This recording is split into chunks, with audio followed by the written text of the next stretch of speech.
Took a Woo! lot out of you. Yes. Genuinely, I was like, that looks freaky. Do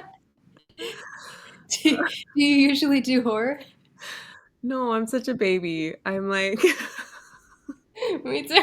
really?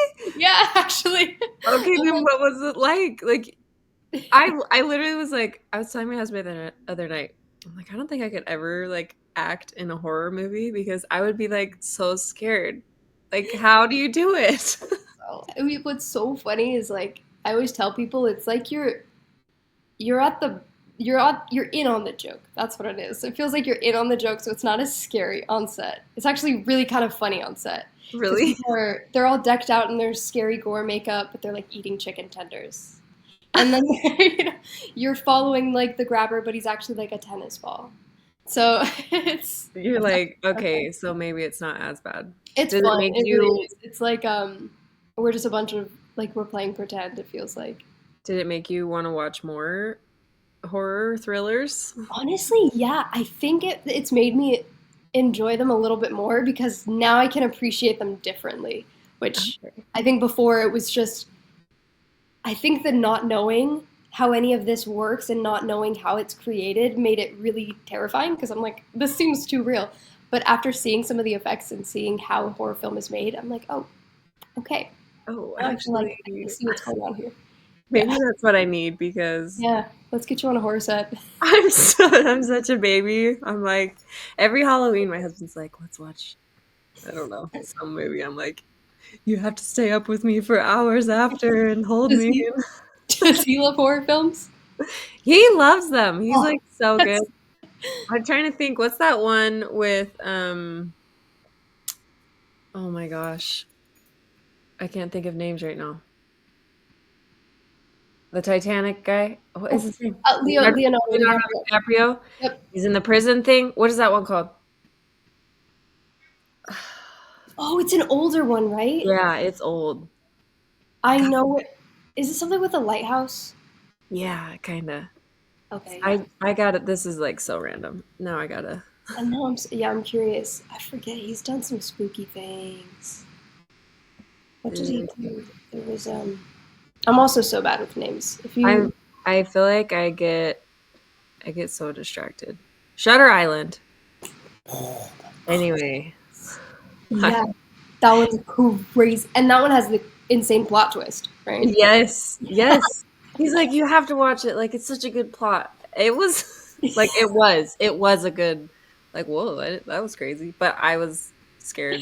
You have to like purge afterwards. Got to go watch like Oh, yeah. cartoons or SpongeBob. I'm like, okay, let's watch a love Yeah. story now. Now we're watching Love Is Blind. We're binge watching it. Yeah. Yes, Yeah. If he's gonna make you watch horror movies, then I think that's only fair. yes, for sure. Okay, sorry. We just like We got- I just literally was watching it, and then I heard your thing come on. I was like, oh my gosh, wait. Okay. yeah, no rush. I came early. That's so cool. You were inspired to hop on. All right. Well, it should be super chill. Do you have any questions before we get started? I don't think so. We'll just hang out, right? Okay. Just hang out and Yeah. chat. Yeah, pretty much what we just did the last few minutes. That's perfect. I'll try not to be too much of a goofball. Can't Be guarantee all the anything. good. Yeah. Okay, well, Black Phone 2. Terrifying grabber guy. Oh, He's coming. it takes you into a really intense story. What was it that drew you to this role and what were you most excited about bringing Mm, about with? definitely, I was a huge no, I was a huge fan of the first film. So already coming into it, I watched the first one, and like we said before this, I'm not a huge fan of horror typically, but this one I really enjoyed because there was just so much emotional life. So I was like, I really enjoy what this director's doing. I love everything that's going on in this world. And so when I got the email for Black Phone 2, I had no idea they were coming out with a sequel. I didn't know how they were going to come out with a sequel because Grabber dies. I don't think it's a spoiler anymore. So I was really intrigued. That was the first thing that hit me. And then when I saw that she was this kind of Western cowgirl, I thought, ooh, this sits right at home. I gotta dive into this. So I was honestly just excited and eager to to try to jump in and serve the world the best that I could because I already loved it. Yeah. So tell me about your character in this movie. Like she's a little Western horse girl, but like Mhm. what role does she play and how did you come about like how was it bringing that to life for you? Mm. Yeah, good question. You know, I'm really grateful because I felt like I had like an inkling or kind of like an intuitive pull towards Mustang before I even knew I was getting it because I was going through, you know how you go through phases, you want long hair, you want short hair, you want I was going through a Western phase at the time where I'm from Nebraska and but I grew up mostly in California and for some reason I was really just I was listening to Tim McGraw a lot. I was wanting to ride horses again. I was wanting to just like kind of enter that part of my culture. And so when she came through in my inbox Mustang, it just kind of lined up perfectly. I felt like I was already primed with some of her backing, and so for me, finding her story was really it felt like a little history lesson for me. And I asked my mom a lot, you know, what was it like growing up in Nebraska around horses, and what's the mentality behind a cowgirl because Mustang's very grounded, very in her center, and so a lot of the discovery with her was just finding that grit, um, and truly seeing how she fits in the story because she's one of the few new characters, and so I had to see how does she honor the story in a way that's going to move it along. Yeah. And yeah, I think a lot of that was just her grounded nature. She was Very kind of cool. the calm through the storm a little bit.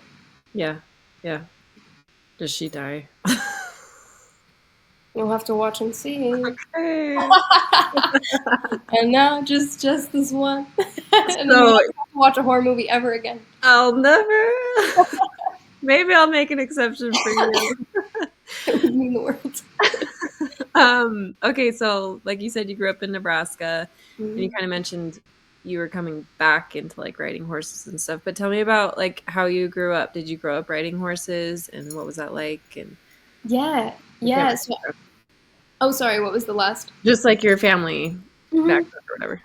Yeah, my I grew up with equestrians on my mom's side. My mom is from Nebraska, North Platte, and my grandfather used to train and race horses, and so I kind of grew up with that kind of already in the family, and so they were always around. But we moved to California when I was little, and I got my first. I was kind of separated from it, but I got my first pony when I was 8, and she was not saddle broke at all, and I wanted to ride a pony, so I learned how to train, and I broke her when I was 8, and then I was pretty much riding through those formative years, just basic English and jumping, and then yeah, I kind of went dormant for a while, but I always ride when I can.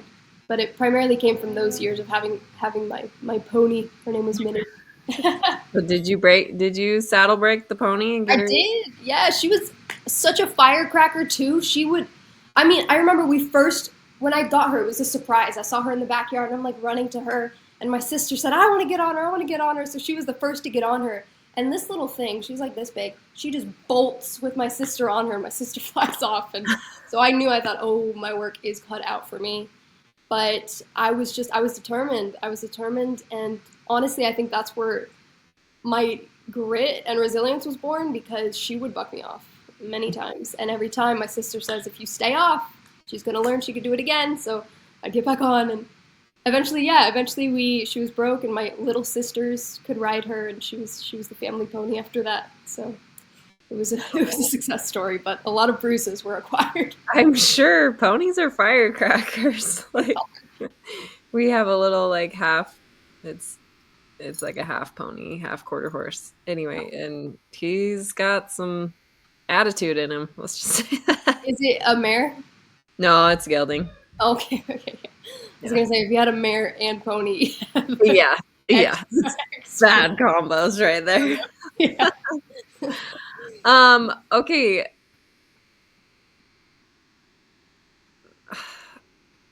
That's a dumb question. I don't want to ask. I love that you're like filtering through. I appreciate that. Well, I like at first I was like, yeah, I'll put that in there. But now I'm like reading it and I'm like, that's stupid. No, I love it. This is like improv 101. Figure it Improv out. 101. All right. Yeah. All right. In this movie, in Black Phone 2, you do ride a horse through the set, right? Like Mhm. is that like your one and only action shot riding, or are there a lot of, horse moments in there? And how would you say that this character Mustang really impacts the rest of the characters in this movie? Mm.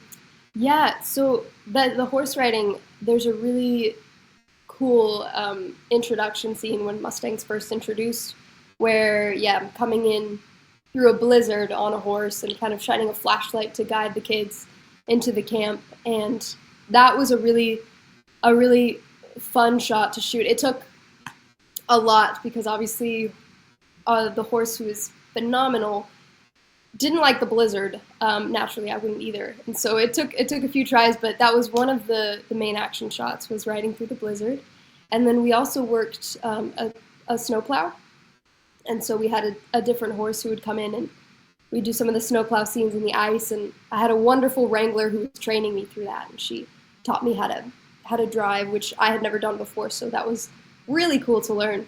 But primarily, the horses serve as really a tool throughout the movie, because the horse-driven plow is one of the biggest tools that really clears the lake. Because I don't know if I can spoil anything, but I mean it's out now, so. But I think the plow really clears the lake so we can find the kids and take away the grabbers' power. So it was really, I think, a useful tool throughout. But I think ultimately for me, the horses symbolize just how much strength Mustang had. I think for her to be able to work these large animals and work in such a tough environment, I think that just said a lot about her grit. So that's where that kind of fell in for me, at least. Yeah. Do you feel like this role has kind of brought you back into horses? Are you looking forward in the future, like, oh, I want to do more Western roles or horse riding roles, or are you just like, this was great and I want to do Um, more thrillers? I would love to work with horses more. I'm so open to that. I mean, stunts in general, but horses just always have a place in my heart. So if I could do a western and be able to use that, I absolutely would. I mean, they're just animal lover, but horses are just such intuitive and sweet creatures. So anytime I could be around them, it would be a dream. So yeah, Yeah, for sure. Okay, last question here. Outside of acting, what helps you reconnect to just like, whether it is like your past horse riding self or just who you are now, like nature, animals, quiet moments, what is it that helps you reconnect and keeps you grounded? That's such a good question. Thank you for asking that. Hmm. Honestly, for me, it is nature at the end of the day. Like stepping out into just a serene, quiet place, going back to the family farm and seeing just flat fields. Something about that just really calms me. And yeah, I think sitting in nature and just watching it go, I think it's always moving. And the idea that like life is always moving and birds are always flying and ants are always building, that kind of brings me a sense of peace. So I would say nature. For sure. Great answer. You passed. No, I'm just kidding. Yes. Um, Walking. are there any other like tidbits you want to throw in here or anything? Um, I think no. Go check out Black Phone 2. It's out in theaters. It's an emotional journey. It's a terrifying journey, and I think movie fans of all types will enjoy this film. Just Love cover it. your eyes for the scary parts if you don't like horror. That's what I'd say. I will be doing that. I'm plugging my ears. Tell me Yeah, what's over. do like the whole like. Yes. Yeah. Yes. I have it down, okay? I know how to position all the things. You're like, I got it all. Earplugs. You Yes. you are awesome. Thank you. Thank you. Thank you. Can I have you do just like a little shout out and be like, hey, Cowgirl, it's Arianna Rivas. Is that how you pronounce her name? Mhm. Yeah. Okay. Hey, Cowgirl, it's Arianna Rivas. Check out my Cowgirl mic'd up session. Hey, Cowgirl, it's Arianna Rivas. Check out my Cowgirl mic'd up session. Yes, ma'am. Perfect. Okay. All right. Well, Right now? sure. Yeah, go ahead. Oh, okay. Hey, Cowgirl, it's Arianna Rivas. Check out my Cowgirl mic'd up session. Perfect. Perfect. Perfect. Okay. You're the Awesome. best. And this was great. And will be posting this on Tuesday. We'll invite you for like a collaboration and stuff, but it's up to you to accept whatever. But anyway. Awesome. Thank you so Yeah, much. I really appreciate your time and for having me. yeah, for sure. You too. You're so great. I Thank you. you Bye. might